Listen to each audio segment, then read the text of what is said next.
It was July 2020. You know, the world was quiet, empty, a lot of people confused. For me, I had just discovered sim racing, and like many others, I was looking for a way to escape, just looking for a way to pass the time, just something to do. And F1 2019, I did play a little bit. You know, it was my introduction in this Codemasters F1 series. But F1 2020 is really when it clicked for me. It's when these games just really became a big part of my sim racing life. And this wasn't just another annual release. It was a game that people found at a very specific point in time, and in many ways was a last of its kind. This is a story of F1 2020. F1 career modes had come a long way. By 2019, you know, you had press interviews, you had a rivalry system, you had this CarPG R&D system that let you upgrade the car and your opponents upgrade the cars throughout the season.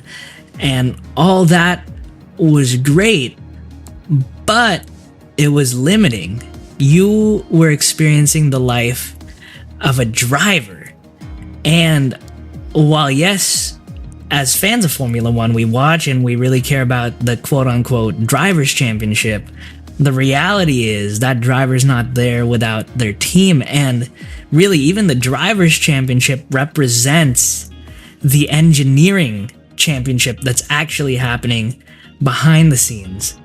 And so while other games give you an immersive driver career mode, not a lot of games, not any at all really, give you an immersive engineering career mode, which is really the heart of Formula One. That's just as important in Formula One as anything else.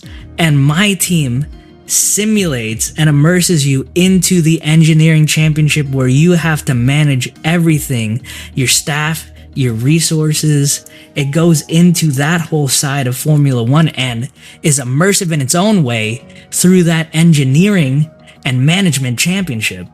F1 2020 shattered the expectations with my team.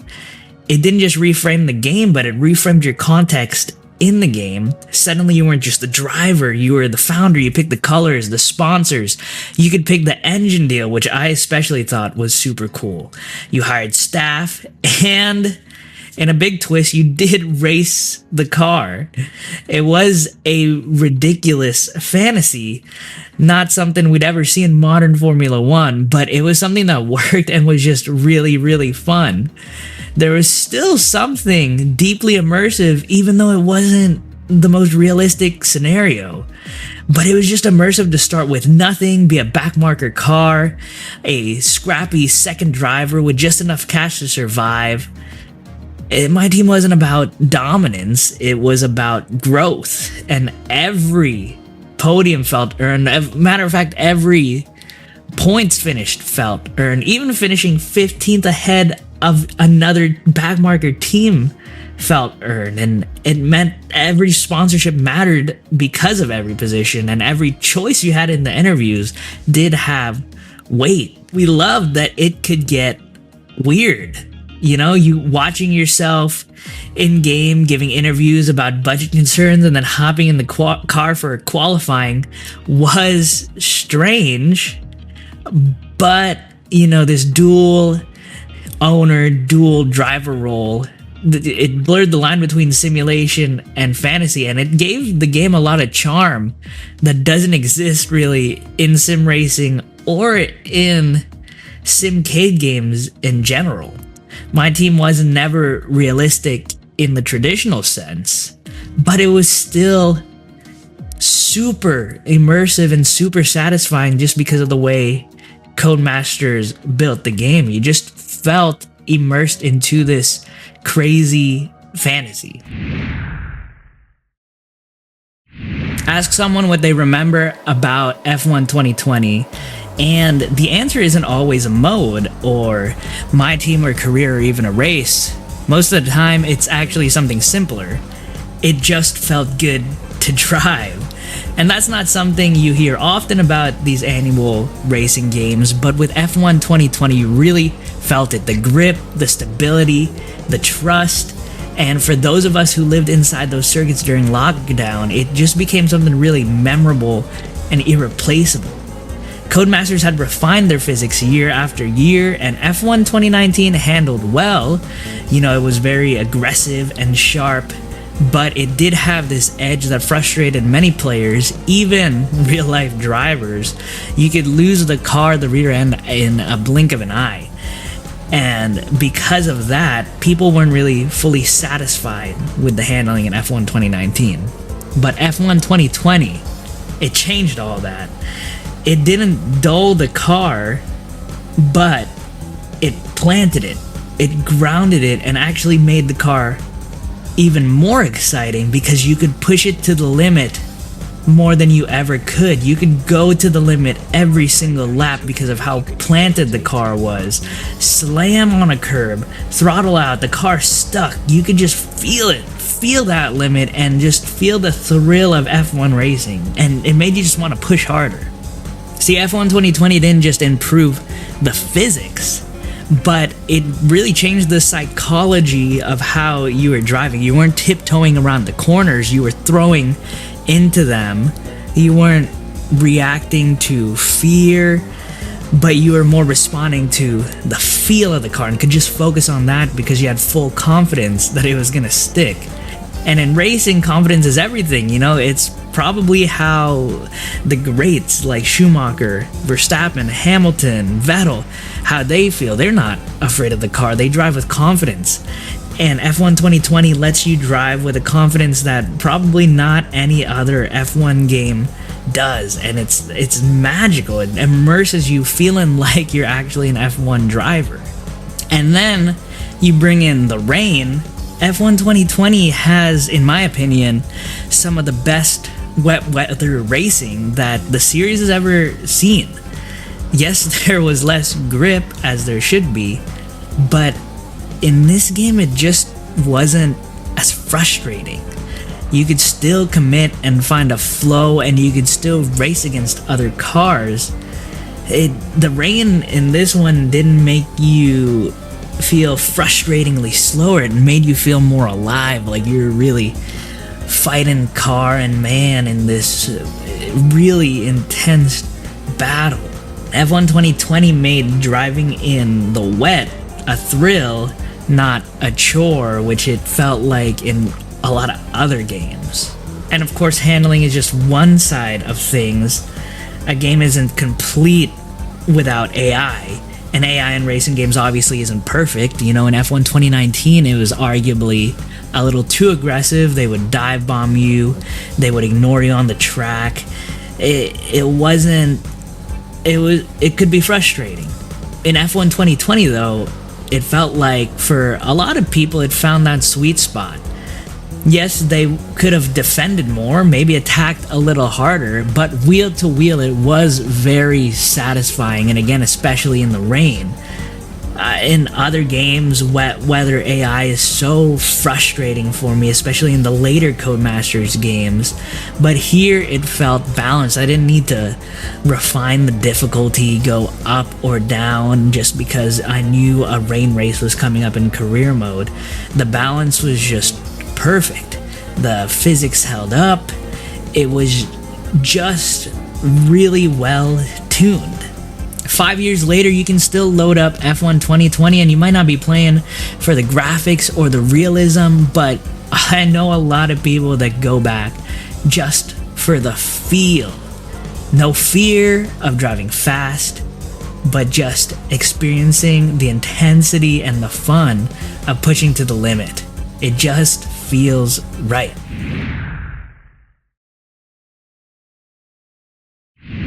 F1 2020 wasn't just the end of a console generation, being the last game fully on PS4 before the PS5 generation, but it was the last time Codemasters let us drive history. Classic cars weren't always part of the F1 games. It was introduced in F1 2013 in a big way. You know, there was full retro events, period tracks, dedicated challenges, and they came and went in future titles. Some years were sparse, others generous. And in F1 2018, 2019 especially, they became a highlight. You know, you had the legendary machines, the McLarens, the Ferraris, the Lotuses, all very beautifully, faithfully created and handling very faithfully, and of course the more forgiving Simcade way. It wasn't just content, it was tributes. And F1 2020 was the final year of that. There were 16 classic cars. The lineup spanned decades, from the Ferrari F2004 to the MP44 to the FW25 to the beastly RB6. And they weren't just skins, but they each had unique handling qualities, even among cars of the same year. They had unique audio, their own quirks, their strengths, their personalities. It was so wonderful for fans of F1 history, and for a new fan like me who started watching in that 2020 season, it was just a great way to learn more about the history of the sport.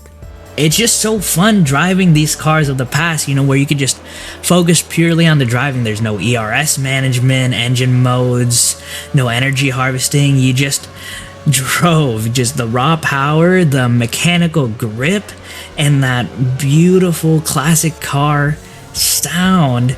The car might have not been as easy to drive or felt as balanced or was twitchy on throttle. And even though it wasn't as easy, it was real, and you felt nostalgic about the way it drove. And I love that these cars weren't just an afterthought, just a car you could pick in Grand Prix mode, but it was great that they had their own championships. You could do full race distances with them. They had their own time trial leaderboards. There was a reason to drive them instead of just being a tacked on feature. It was something that you could drive and be rewarded with. And then of course in F1 2021, classic cars went away and never came back, and people are still begging for it to return today because it was just that fun and that good. We miss it, and hopefully it comes back. On PC, F1 2020 really thrived. It was the peak of F1 game modding. You can see when you look on Race Department that it has the most mods out of any F1 game. Mods turned it into a time capsule, into a blank canvas. You know, you had custom liveries, full season overhauls, fictional teams. In the hands of the community, F1 2020 constantly felt fresh, and even still feels fresh 5 years later thanks to some amazing modders. These days we have this amazing set of mods by Geki that lets you play career mode in 1998, 2003, 2007, and it is so well done. He changes the UI, he makes the game work, he pushes it to the limit with the limitations it has, and you can get so immersed in it. It's probably the best career mode to play if you want to play a 1998 career mode, an 07 career mode, rather than going back to the old games. It runs so well here, and these modders have done an incredible job. If you want to look for an amazing F1 2020 mod, you got to check out that Geki mod. Unfortunately, nowadays in F1 24, because of I believe the anti-cheat engine, the modding has become severely limited now, and we probably will never get the same modding magic that we did in F1 2020. F1 2020 wasn't just a classic F1 game, but it was a timely one, and for many of us it arrived at a time when we needed it during lockdown, uncertainty, just looking for a world to immerse ourselves in, and it did that job perfectly. It marked the high point of the Codemasters F1 games, from the immersiveness and the replayability, and it had this polish that newer games don't have since EA came in. And while these older games might feel more raw and not look as pretty, you know, F1 2020 bridges that gap and is that sweet spot One big addition to it that it had over 2019 was shortening the seasons in career mode. You could go from 10-16 races now. You couldn't do that before, and that alone is one reason why I come back to F1 2020 more than 2019. And of course, after starting in 2021, you had some weird AI quirks like them being too fast in the corners or that straight line speed problem, slippery curbs in 2021. And after F1 2020, the presentation dropped off a lot.